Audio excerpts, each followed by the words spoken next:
रोज सुबह 3 बजे से 6 बजे उठकर ब्रह्म मुहूर्त में करें यह काम, जीवन जादू की तरह बदलेगा। नमस्कार साथियों, MSK सुविचार चैनल में आपका स्वागत है।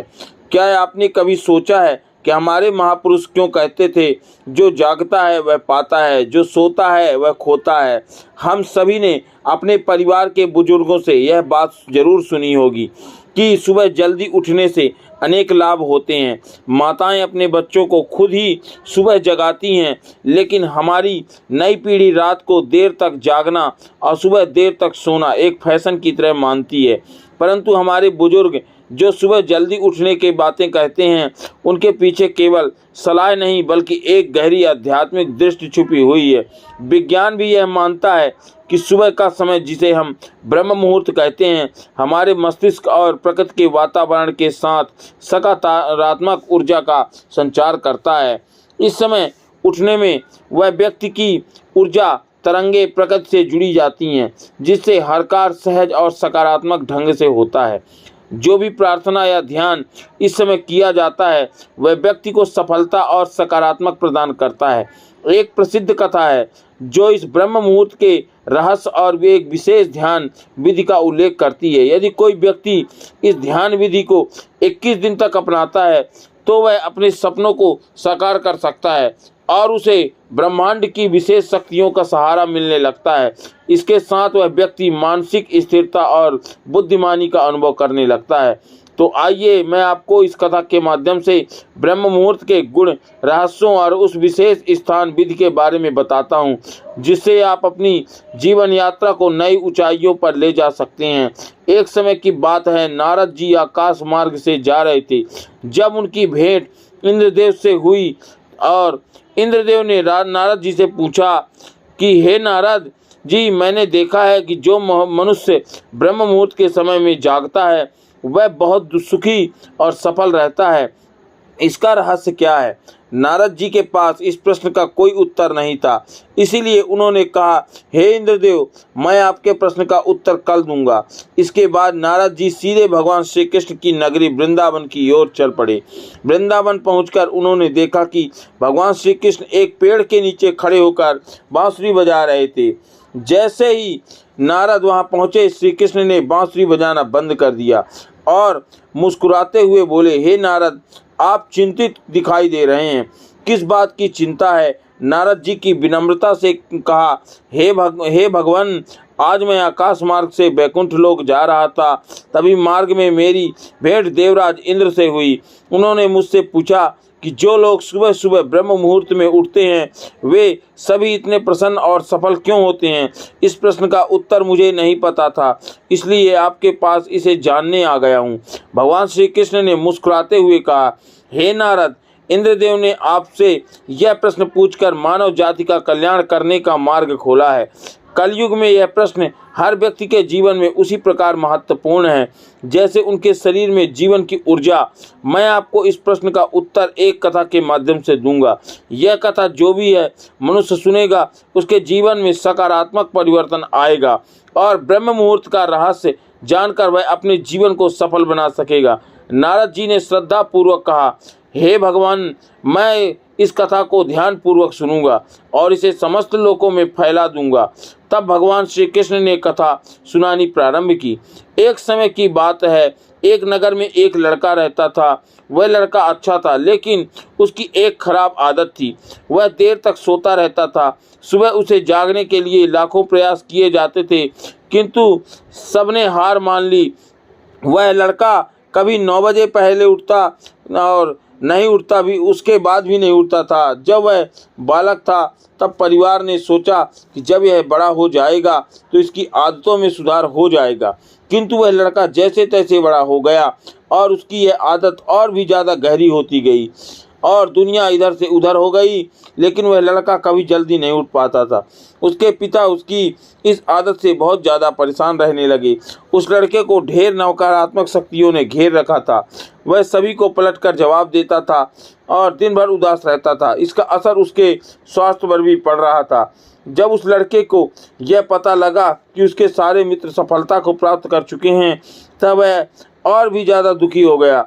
ईश्वर को कोसने लगा। वह बार बार कहता था, हे मेरी किस्मत खराब है, किंतु उसके पीछे अच्छी तरह से जानते थे कि उस लड़के के असफल होने के पीछे क्या कारण है। भगवान श्री कृष्ण कहते हैं, नारद एक दिन की बात है, उसके पिता को किसी सन्यासी के बारे में पता चला तो तुरंत वह अपने बेटे की समस्या को लेकर सन्यासी के पास जा पहुंचा।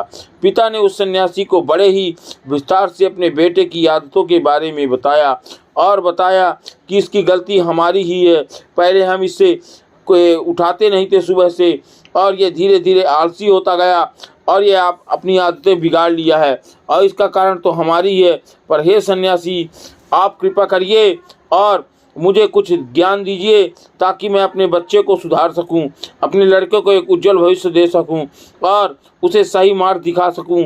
और अब तो मेरे से गलती हो ही गई है, कृपा करके मुझे आप बताइए कि मैं ऐसा क्या करूं जिससे कि मेरा बच्चा सुधर जाए और सही मार्ग पर चले, ताकि आने वाले भविष्य में वो एक अच्छा सही इंसान बन सके।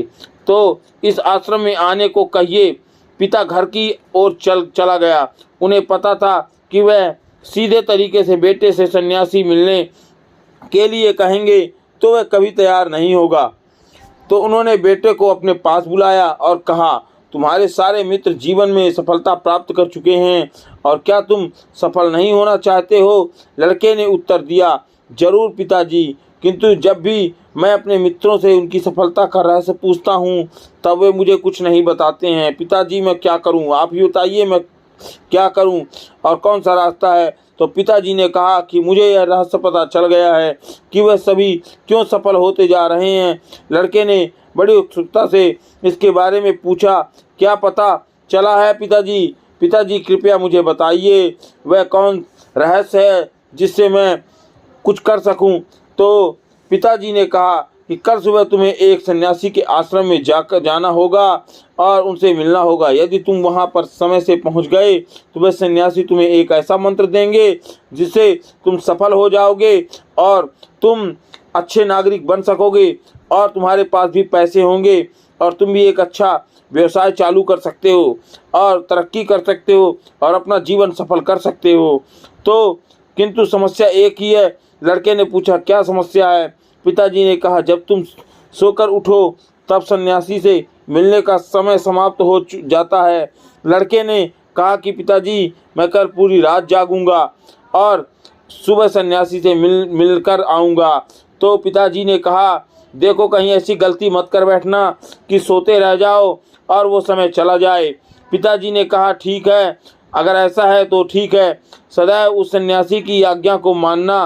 पिता की बातें सुनकर वह लड़का बहुत अधिक उत्सुक हुआ। जीवन में पहली बार उसने रात्रि जागरण किया, किंतु थोड़े ही समय में उसे नींद आ गई और वह सो गया। अगली सुबह जब वह उठा तो उसे पता चला कि सन्यासी से मिलने का समय समाप्त हो चुका था। उसके पिता ने लड़के की ओर देखा और बहुत डांटा और वो बहुत अनाप शनाप बोले कि तू नालायक है, तू नहीं सुधरेगा, तू तेरा जीवन समाप्त हो चुका है, तू किसी लायक नहीं है, तू घर छोड़कर चला जा, तेरी यहाँ कोई जगह नहीं है। और कहा कि तुम जीवन में कभी सफल नहीं हो सकते हो और ना हो पाओगे, तो जाओ, जाकर सो जाओ और हमेशा सोते रहो। तो पिता की यह बात सुनकर लड़के को बहुत दुख हुआ। उसने मन ही मन स्वयं को चुनौती दी कि कल सुबह वह सन्यासी से मिलने अवश्य जाएगा। उसके अपने हाथ में एक छोटा सा एक घाव बना लिया ताकि दर्द के कारण उस लड़के को रात भर नींद नहीं आए। ऐसा पहला अवसर था जब उसने अपने जीवन में पहली बार सूर्योदय देखा था और सूर्योदय देखकर उसका जीवन तो धन्य हो गया और वो आनंद और इतना खुश हो गया कि वह तुरंत ही तैयार होकर सन्यासी से मिलने के लिए चला गया। आज उसका अनुभव कुछ अलग ही था। वह बेहद शांति महसूस कर रहा था और मन में हलचल नहीं थी, शांति थी और उसके मन में उत्सुकता थी कि आज मैं गुरुदेव से मिलने जा रहा हूँ। तो चलते चलते वह लड़का जैसे ही सन्यासी के आश्रम में पहुँचा, वहाँ पर उसने देखा कि सन्यासी और उनके सभी शिष्य ध्यान लगाकर बैठे हुए हैं। ध्यान का समय समाप्त हुआ तब लड़का उस सन्यासी के पास पहुँचा और उन्हें प्रणाम करते हुए बोला कि आपके पास कोई ऐसा मंत्र है क्या जिससे मैं सफल हो सकता हूँ, तो कृपया करके मुझे वह मंत्र बताइए।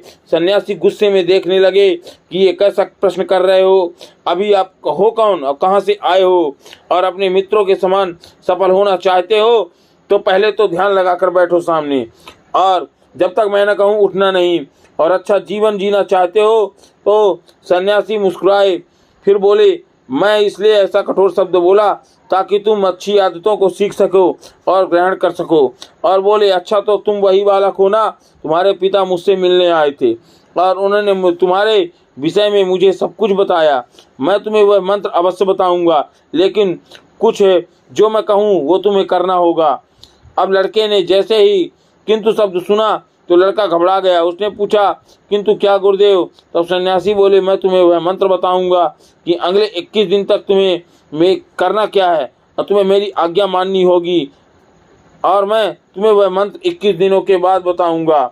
अगर तुम तैयार हो तो बोलो, तब मैं तुमसे जो भी कार्य कहूँगा तुम्हें वह करना होगा। यदि तुम असफल हुए या कार्य के बीच से तुम्हारा संकल्प टूट गया तब उस मंत्र का असर नहीं होगा। दृढ़ निश्चय के साथ उस लड़के ने कहा कि मुझे अपनी सारी आज्ञा स्वीकार है, मैं अगले 21 दिन तक आपका दास ही रहूँगा। आप जो भी कहेंगे मैं वही करूँगा, मुझे केवल और केवल उस मंत्र के बारे में जानना है। सन्यासी ने कहा, ठीक है, कल से तुम्हारा कार्य शुरू होगा, तुम इसी आश्रम में निवास करोगे। वह लड़का आश्रम में निवास करने के लिए तैयार हो गया। सन्यासी के ने कहा कि यहाँ रहते हुए तुम्हें ब्रह्म मुहूर्त में उठना होगा और दूसरे शिष्यों की तरह ध्यान और तप करना होगा, साथ ही आश्रम के कार्यों में भी सहायता करनी होगी। ध्यान रहे, यह संकल्प टूटना नहीं चाहिए। अब लड़का सन्यासी की बातों से सहमत हो गया। अगले दिन उसने कार्य के दिन की शुरुआत की। इस बार लड़के ने इतना दृढ़ निश्चय किया ताकि 1 सप्ताह बीतने के पश्चात ही उसका संकल्प टूट गया और वह 8वें दिन देर तक सोता रहा। जब वह जागा तो उसने कहा कि मुझे कितनी बड़ी भूल हो गई। वह रोते हुए सन्यासी के पास पहुंचा और बोला कि हे गुरुदेव, मेरा संकल्प टूट गया, अब मैं जीवन में कभी सफल नहीं हो पाऊंगा। सन्यासी ने उसे समझाते हुए कहा कि एक बार फिर से शुरुआत करो, धैर्य मत खो, फिर से संकल्प करो। लड़के ने सन्यासी से प्रश्न किया कि सुबह उठना इतना आवश्यक क्यों है और यहाँ पर सभी लोग इतनी जल्दी क्यों उठ जाते हैं। तब सन्यासी ने लड़के को समझाते हुए कहा कि सुबह यानी ब्रह्म मुहूर्त में उठने के पीछे बहुत बड़ा विज्ञान छुपा हुआ है। लड़के ने कहा कि कृपया करके मुझे वह विज्ञान बताने की कृपा करें। सन्यासी ने कहा कि रात्रि को 4 पहर में बांटा गया पहला रुद्र काल है, जिसका समय शाम 6 बजे से लेकर 9 बजे तक होता है। दूसरा राक्षस काल, जिसका 9 बजे से लेकर 12 बजे तक होता है। तीसरा गंधर्व काल, जिसका समय रात्रि 12 बजे से 3 बजे तक होता है। और चौथा वो जो सबसे अंत में होता है उसे मनोहर काल कहते हैं। इस समय को ब्रह्म मुहूर्त या अमृत वेला के नाम से भी जाना जाता है। इस समय 3 बजे से लेकर 6 बजे तक होता है, जिसमें 3:30 मिनट से लेकर 5:30 तक बहुत ही महत्वपूर्ण समय होता है। वह समय होता है जब पूरे संसार की नकारात्मक शक्तियाँ निष्क्रिय अवस्था में होती हैं और सकारात्मक शक्तियाँ सक्रिय अवस्था में होती हैं। ब्रह्म मुहूर्त अर्थात देव मुहूर्त अर्थात समय, ब्रह्म मुहूर्त का अर्थ मतलब देवों का समय सन्यासी आगे कहते हैं। इस समय देव धरती विचरण कर रहे हैं और जागृत मनुष्य पर उनका बहुत ही सकारात्मक प्रभाव पड़ता है। ब्रह्म मुहूर्त एक ऐसा समय होता है जिससे मनुष्य का वास्तविक बिल्कुल खाली होता है, इससे किसी भी प्रकार के कोई विचार नहीं होते हैं। और जब इस समय व्यक्ति अपनी पुस्तक खोलकर पाठ का ध्यान करते हैं तो उन्हें सब कुछ जल्दी जल्दी भी याद हो जाता है और यह लंबे समय तक याद रहता है। यह एक ऐसा समय है जिससे हम ज्ञान को समझने का प्रयास करते हैं। इसी कारण कि आश्रम के भी शिष्य और संसार में बहुत से ज्ञानी लोग ब्रह्म मुहूर्त में ही उठ जाते हैं। प्राचीन काल में रोशनी का कोई स्रोत न होने के कारण लोग अपने दिन का समापन सूर्योदय के साथ और आरंभ सूर्योदय के साथ करते थे। यह एक तरीका है जिसमें मानव जीवन प्रकृति के साथ तालमेल बनाकर चलता है। उस लड़के ने कहा कि ठीक है, मैं कल से अपना संकल्प फिर से शुरू करता हूँ, किंतु ब्रह्म मुहूर्त में उठकर मुझे क्या करना होगा। तब सन्यासी ने कहा, मैं तुम्हें बताता हूँ कि ब्रह्म मुहूर्त में क्या और कैसे करना चाहिए। सबसे पहले उठकर धरती पर पांव रखने से पहले धरती माता को प्रणाम करना चाहिए। सन्यासी आगे कहते हैं, अपनी हथेलियों की ओर देखो और ईश्वर को धन्यवाद दो और उन्होंने तुम्हें आज का सूर्योदय देखने का अवसर दिया है। इसके बाद नित्य कर्म और स्नान करने से शरीर की नहीं बल्कि मन की शुद्धता भी बढ़ जाता है। स्नान करने से पश्चात ध्यान की प्रक्रिया होती है। ब्रह्म मुहूर्त की ध्यान प्रक्रिया की अवधि 21 दिन तक होती है। इस विधि का उपयोग तब किया जाता है जब आप अपनी कोई भी मनोकामना को पूर्ति चाहते हैं। यह एक ऐसा समय होता है जब व्यक्ति अपने आज्ञा चक्र को सक्रिय करने पर काम करते हैं। सन्यासी आगे कहते हैं, आज्ञा चक्र दोनों भाव के बीच में होता है। यह संकल्प का स्थान भी कहा जाता है। अगर इस चक्र पर केंद्रित किया जाए और अपनी मनोकामना को बार बार दोहराया जाए तो मात्र 21 दिनों के भीतर वह पूर्ण हो जाती है।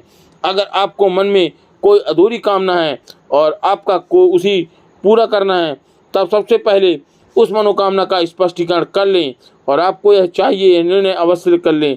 इसके बाद ध्यान की विधि को शुरू करें। ब्रह्म मुहूर्त में स्नान के बाद एक ऐसा स्थान चुनें जहां पर वायु का प्रवेश हो, ध्यान में शुद्ध प्राण हो। वायु का होना आवश्यक होता है। ज्ञान की मुद्रा में रीढ़ की हड्डी सीधी होनी चाहिए, साथ ही गर्दन भी सीधी होनी चाहिए। सुखासन की अवस्था में दोनों हाथों को घुटनों पर रखकर आंखें बंद करके बैठें और हाथ की मुद्री को बंद करके कर लें और 2-3 मिनट तक बिल्कुल शांत हो जाएं। जब आपका शरीर स्थिर हो जाए और श्वास भी शांत हो जाए, तब उसके बाद अपना शरीर ध्यान आज्ञा चक्र पर लगाएं। इस दौरान लंबी गहरी सांस लें और सांस को रोक कर रखें।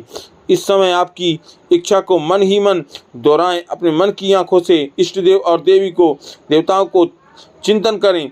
सन्यासी ने कहा, जब सांस को रोकना कठिनाई हो जाए तब धीरे धीरे सांस को बाहर की ओर छोड़ें। सांस को नाक से भरें और मुख से छोड़ें। इस प्रक्रिया को 3 से 4 बार प्रतिदिन दोहराएं और ऐसा प्रतिदिन करने से आपकी मनोकामनाएं हैं वह अवचेतन मन तक अवश्य पहुंच जाएंगी और इच्छा पूर्ति जल्दी होगी।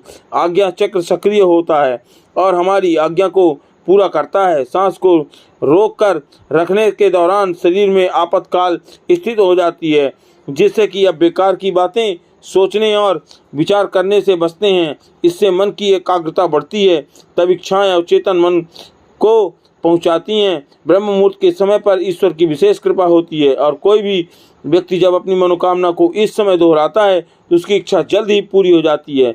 इस प्रकार सन्यासी ने उस लड़के को ब्रह्म मुहूर्त का महत्व बताया। अगले 21 दिन तक उस लड़के ने बड़े ही मन ही के साथ इस प्रक्रिया को अपनाया। अब वह बहुत ही ज़्यादा अनुशासित और शांत स्वभाव का व्यक्ति बन चुका था। उस लड़के ने जैसे ही अपना संकल्प पूरा किया, उसके पश्चात वह व्यक्ति बड़े ही प्रसन्नता भाव से सन्यासी के पास पहुंचा और कहा, हे गुरुदेव, मैंने 2 दिनों का संकल्प पूरा कर लिया है। अब कृपया करके मुझे सफल होने का मंत्र बताइए।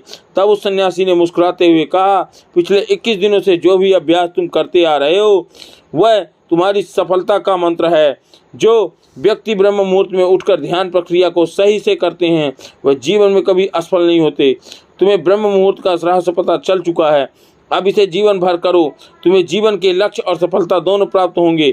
उस व्यक्ति के सन्यासी को धन्यवाद दिया और ब्रह्म मुहूर्त के नियमों का पालन किया और जीवन पर्यंत तक करने का वादा भी किया। मित्र, अब तो आपको पता चल ही गया होगा कि ब्रह्म मुहूर्त होता है। तब नारद बोले, प्रभु, अब मुझे ब्रह्म मुहूर्त का संपूर्ण ज्ञान हो चुका है। इतना कहकर नारद जी भगवान श्री कृष्ण को धन्यवाद दिया और इंद्रदेव के पास जाकर उन्हें ब्रह्म मुहूर्त का संपूर्ण ज्ञान दिया। मित्र, आप भी अगर अपने जीवन में हमारी प्राचीन परंपरा को अपनाओगे तो निश्चय ही आपके जीवन में बहुत ही जल्द सब कुछ बदल जाएगा। ब्रह्म मुहूर्त के दौरान उठने के कई लाभ हैं। ब्रह्म मुहूर्त का हमारे शास्त्रों में बहुत महत्व है। ब्रह्म मुहूर्त में ध्यान करना बहुत फायदेमंद होता है। ब्रह्म मुहूर्त में नकारात्मक सोच से दूर रहना चाहिए। यह समय बहुत शुभ होता है और ऐसी मान्यता है कि इस दौरान भगवान धरती पर आते हैं और अपने भक्तों की सभी इच्छाएं पूर्ण करते हैं। इसलिए हमारे घर के बड़े बुजुर्ग जल्दी उठने की सलाह देते हैं। हालांकि इस दौरान उठने के कई सारे फायदे भी होते हैं। सूर्य की पहली किरण पृथ्वी पर पड़ने से पहले बिस्तर को छोड़ देना चाहिए। इससे स्वास्थ्य अच्छा रहता है और दिमाग भी तेज होता है। ब्रह्म मुहूर्त एक ऐसी समय अवधि है जो मानव शरीर को कई लाभों के साथ दिव्य आशीर्वाद देती है। ब्रह्म मुहूर्त में करना बहुत फायदेमंद होता है, क्योंकि इस दौरान वातावरण और मन में शांति रहती है। ब्रह्म मुहूर्त में पूजा पाठ करना बेहद लाभकारी माना जाता है। ऐसा कहा जाता है कि इस दौरान भगवान धरती पर आते हैं और अपने भक्तों की सभी इच्छाओं को पूर्ण करते हैं। ब्रह्म मुहूर्त में अपने शिष्य अपने किसी भी कार्य की पूर्ति की कामना रखने से उनकी इच्छा पूर्ति होती है। ज्योतिष शास्त्र के अनुसार ब्रह्म मुहूर्त में पढ़ाई करने से चीज़ें दिमाग में रहती हैं, साथ ही ज्ञान की देवी का आशीष प्राप्त होता है। ऐसा कहा जाता है कि जो लोग ब्रह्म मुहूर्त में उठते हैं उनके घर में कभी दरिद्रता नहीं रहती, साथ ही धन की देवी खुश रहती है। ब्रह्म मुहूर्त में घर के लोगों को पवित्रता का ध्यान रखते हुए माता लक्ष्मी की उपासना जरूर करनी चाहिए। ऐसा करने से घर में शुद्धता आती है। मान्यताओं के अनुसार ब्रह्म मुहूर्त में नकारात्मक सोच से दूर रहना चाहिए, क्योंकि यह घर के वातावरण और मन की शांति को दूषित करते हैं। साथ ही इससे घर में परेशानियां उत्पन्न होती हैं। तो इस समय सकारात्मक सोचें। धार्मिक ग्रंथों के अनुसार ब्रह्म मुहूर्त वह समय होता है जब देवता धरती पर आते हैं और उस वक्त सभी धार्मिक स्थलों के पट खोल दिए जाते हैं। ब्रह्म मुहूर्त में यानी 4 बजे के बाद ईश्वर का वास होता है। धार्मिक ग्रंथों के अनुसार ब्रह्म मुहूर्त का समय होता है जब देवता धरती पर आते हैं और उस वक्त सभी धार्मिक स्थलों के पट खोल दिए जाते हैं। ब्रह्म मुहूर्त में देव को नमन किया जाता है, उन्हें स्नान करवाकर स्थापित करके का विधान होता है। रिसर्च के माने तो प्रातःकाल उठने से हमारा तन और मन दोनों स्वस्थ रहते हैं और शरीर में ऊर्जा का संचार होता है। यही कारण है कि हमारी प्राचीन परंपराओं में सुबह उठने का समय भी तय किया गया है। ब्रह्म मुहूर्त यानी कि रात्रि का अंतिम ग्रह का सूर्योदय से 1.5 घंटे पहले का समय, सूर्योदय से 4 घंटे पूर्व ब्रह्म मुहूर्त में ही जग जाना चाहिए। इस समय सोना शास्त्र निषिद्ध है। ब्रह्म का मतलब परम तत्व या परमात्मा मुहूर्त यानी अनुकूल समय। रात्रि का अंतिम प्रहर अर्थात प्रातः 4 से 5:30 का समय ब्रह्म मुहूर्त में उठना हमारे जीवन के लिए बहुत लाभकारी होता है। इससे स्फूर्ति बनती है। ऋग्वेद में कहा गया है कि प्रातः रत्नम प्रातः दधनिया मान अनु आयुरायस पोषण सते सुबीर पपो मान, अर्थात प्रातःकाल सूर्योदय से पूर्व उठने वाले को उत्तम स्वास्थ्य रत्न की प्राप्ति होती है। इससे ब्रह्म मुहूर्त बुद्धिमान उस समय को व्यर्थ में नहीं गवाते। ब्रह्म मुहूर्त का समय भारतीय संस्कृत आयुर्वेदिक में बहुत ही महत्वपूर्ण माना गया है। यह समय जो होता है वह सूर्योदय से लगभग 1 से 1.5 घंटे पहले होता है। मानव शरीर और मन के लिए अत्यधिक लाभकारी है। ऋषि मुनियों ने इसे निद्रा त्याग का सर्वोत्तम समय बताया है, क्योंकि इस समय उठने से शरीर में शक्ति, स्फूर्ति और मानसिक शक्ति का संचार होता है। इस समय की वायु में चंद्रमा से अमृत तुल्य कण होते हैं जो स्वास्थ्य के लिए अमृत समान माने जाते हैं। इस समय शरीर का स्पर्श करने वाली अमृतमय वायु से तेज शक्ति और मेघा का संचार होता है जो मन को प्रसन्न और शांति करता है। ब्रह्म मुहूर्त के दौरान तपो और रजोगुण की मात्रा कम होती है और सद्गुण का प्रभाव अधिक होता है, जिससे मानसिक विचार सात्विक और शांत हो जाते हैं।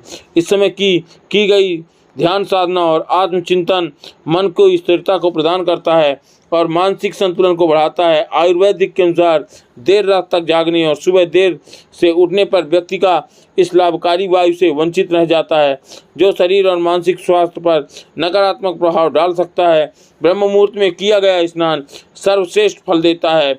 इस समय अगर ईश्वर का चिंतन करते हुए स्नान करें तो इसे ब्रह्म स्नान कहा जाता है, और देवताओं तथा नदियों का स्मरण करते हुए स्नान करें तो इसे देव का स्नान कहा जाता है। ब्रह्म मुहूर्त का समय हमारे शरीर को और मन को नई ऊर्जा और शांति प्रदान करता है। इस विशेष समय में उठने से हमारे जीवन में सौंदर्य, बल, विद्या और स्वास्थ्य का संचार होता है। इस समय की वायु चंद्रमा से अमृत कणों से युक्त होती है, जो हमारे शरीर के लिए अत्यंत लाभकारी होती है।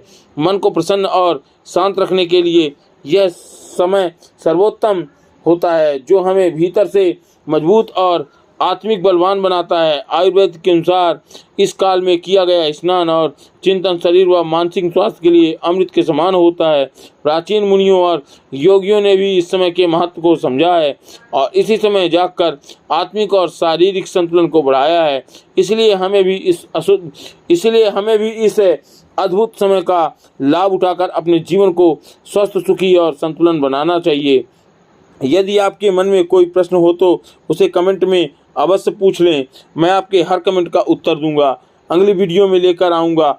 अब मैं आपको 5 मिनट के लिए ब्रह्म मुहूर्त में उठकर ध्यान करने के हेतु ओम जाप मंत्र प्रदान करता हूँ। इस मंत्र के साथ अभ्यास करें, आत्मिक शांति का अनुभव देगा। और इससे बोलने में जो भी मेरे से त्रुटि हुई हो उससे मैं क्षमा प्रार्थी हूँ और आपके लिए उज्जवल भविष्य की कामना करता हूँ और आपका दिन मंगलमय हो। धन्यवाद।